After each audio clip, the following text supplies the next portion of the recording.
This is Susan Wilbanks with blendedinsight.com. I am a holistic and integrative healing arts practitioner, an intuitive, and an energy healer. In this podcast, I share tips, tools, and suggestions that have helped me along my path in hopes of inspiring and helping you along yours. Let's get started with today's podcast topic. Hello, bright soul. Thank you so much for joining me on another podcast. I had the most amazing morning. I woke up early. I had some coffee. I did my meditation. I got some movement. It was a rest day for the gym, so I walked outside for about 45 minutes. The sunrise was coming up. It was so phenomenal. And then I came home. I sat down outside in my backyard, read a little bit. Oh my goodness. Pure bliss. The little things are so incredible, so much to be grateful for.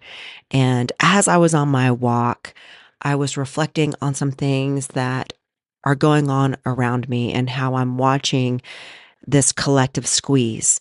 And one of the things that you'll notice when you get on the spiritual path, it's an accelerated path. I've experienced it. Everyone I know that's on the spiritual path has experienced it. I remember years ago, I saw this meme that said, "Caution, rugs frequently yanked." And it made me laugh because that's how I felt. I felt like as I got on the spiritual path, just every time I turned around, the bottom was falling out. And that is called the dark night of the soul, when before you're up leveled, you have to be pulled down. And I used to attend a church where a preacher would often reference the phrase, the bow is pulled back on the arrow before the arrow is launched. And when you connect with someone like-minded, or you get around people who are on an accelerated path or a spiritual path, and you're in their aura, their inner aura specifically, your life will tend to accelerate. And so that's why it's so important about the company that we keep and the people that we have around us, because either they're going to try to pull you down or boost you forward or lift you forward or propel you forward. And so I've noticed people who are maybe stepping on the path or entering into a new level, and I've experienced it myself, so there's no judgment. And they are faced with this fork in the road. You can rise to the occasion and raise up, or you can revert back and fall down. And sometimes when we're trying to do something new, we will often teeter between those two, back and forth, until we're grounded and fully aligned and stable in this new paradigm, in this new truth, in this new walk. And so there isn't anything wrong with it. It's all perfect. And that's one of the things that I've just learned to accept, is that even when we think it's a mistake, it's all in divine order, and it's just part of the process. And so it's perfectly okay, but it's something to be aware of. And in the radical forgiveness stuff, I think I'll talk about that later. It's really interesting because titles drop in for me, and then I don't know what it is. So I do research and then I find it, which I think is really interesting, how my higher self communicates to me what I need to be sharing and digging into at the time. But in that movement or in that work, the saying is, when you spot it, you got it. And the reason they say when you spot it, you got it, is because when you have an awareness, you can now change. We can't really change anything that we're not aware of. What gets measured gets done. What gets measured is something now that we can track it. We're aware of it. We can pay attention. And the easiest way to do this is mindfulness. And mindfulness is just simply being aware. So when we are in that squeeze, Dr. Wayne Dyer used to say, when you squeeze an orange juice comes out, because that's what's inside. When something squeezes you, what comes out is what's inside. So again, sometimes it happens in layers where you respond to something in a way that you didn't realize you could respond that way, or that was still in you. And it's kind of shocking, but it's all by design to show you that the layers that need to be released, the levels that you are peeling back, the layers of the onion that's being peeled back. And so this purification is part of the path of illumination. It's part of the awakening process. And we're never done, and that's one of the things that Abraham Hicks always says, you never get it done. And that's not to defeat you. It's to give you grace, to give you compassion with yourself. Like, oh, I chose this journey. I chose to come into this body for the feelings that I'll experience. for the material world, for this dense experience to learn certain things. And I've created soul contracts with people before I incarnated. They would be the villain, I would be the victim, or then I choose to become the victor, not the victim. And so it's all for evolution, and we are in this big game that we're playing, and we chose it before we come. And the thing about it is we don't really realize how quickly it goes until it's over. And that's in a lot of things. I mean, if you are a parent of any, if you've ever been a parent or even like a pet parent, cared for anything, even a plant, it doesn't matter what it is. When you're in it and you're in the trenches, it can feel like, Lord have mercy, this is like never going to be over, especially when it's tough. But all of a sudden you're at the end and it's like, holy smokes, where'd all this time go? 20 years have just passed, 10 years have just passed. And it feels like it happened yesterday because our soul is ageless. Our soul isn't time bound. And so, I mean, even me I'm 47 years old. I don't feel like I'm 47 years old. I could remember memories of connecting with people in the military, and that was 20 something years ago. I remember it like it was yesterday. We talk about it was like it was yesterday. I was just talking with a cousin of mine. We still to this day crack up laughing about childhood experiences. We had an experience, she lived in the country, and her and I used to walk to this gas station. I mean, it was in the middle of nowhere, like seriously in the country. There was one tiny little gas station for like the whole town. And we would walk up. This is when we're teenagers. So our parents are at work. We don't have transportation. This is before cell phone days. This is before DoorDash, all this other nonsense. So if we wanted to go somewhere, we would have to walk. So we would walk up to this gas station to get candy. And it's hot. It's really hot because it's the summer. School's out. And my cousin and I are walking up there. And this is in the days when you used to use a lot of hairspray, like the 80s hairband days. So we tease our hair and all this. And we're, Aquanet hairspray for those of you who remember.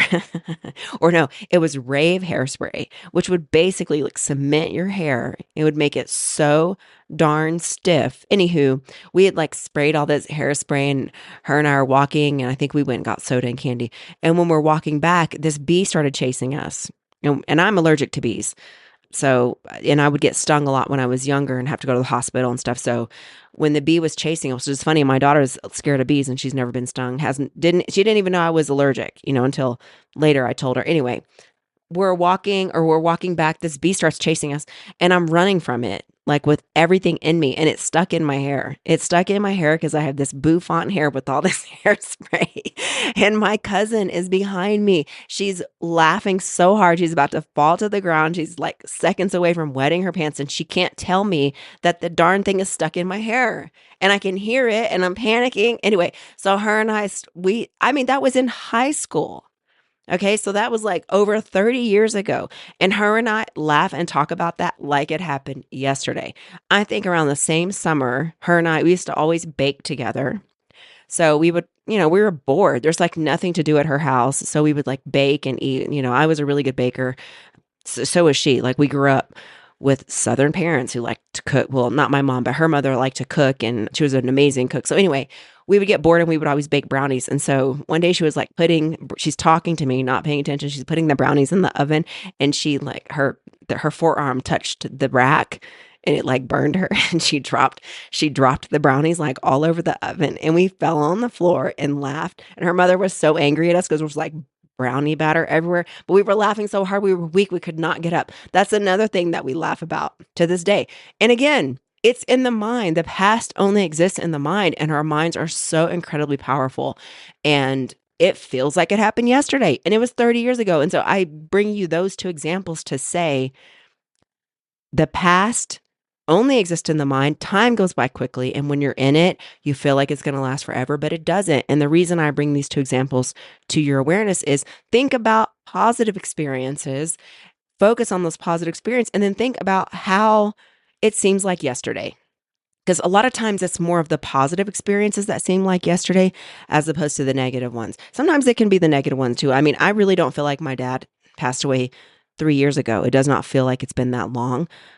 We were shocked, like, oh my gosh, it doesn't feel like that long ago. But because I've processed the grief and the pain, and I did all the work and just let myself go through it, I don't have the punch of the grief that I had, even a year ago or 2 years ago. Not saying that the grief doesn't come in layers.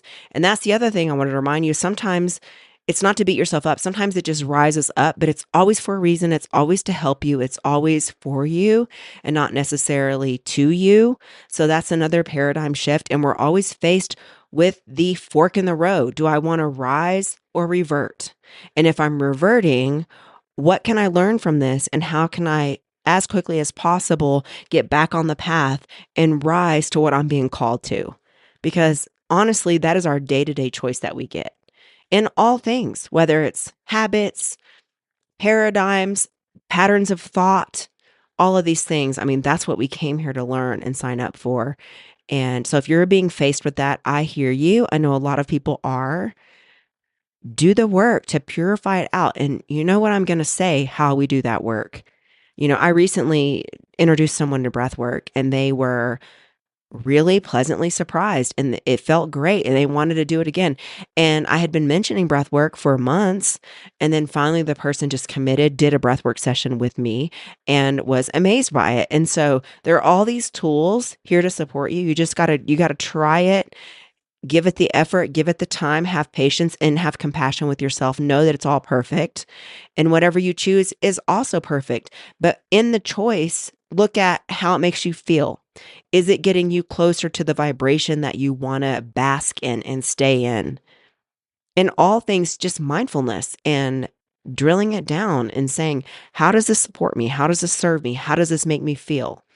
Do I feel like I'm in alignment? Do I feel like this is an expression of my highest self? And so that is all I wanted to offer today. We can go into a healing so you can uncross your arms and legs.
Okay, and so it is. You can come back into your body.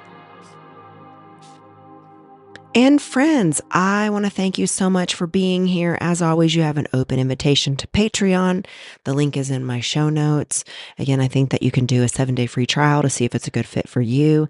And if you want to learn about breath work, the link is in the show notes. And as always, I want to wish you a beautiful week. Take care. Bye-bye.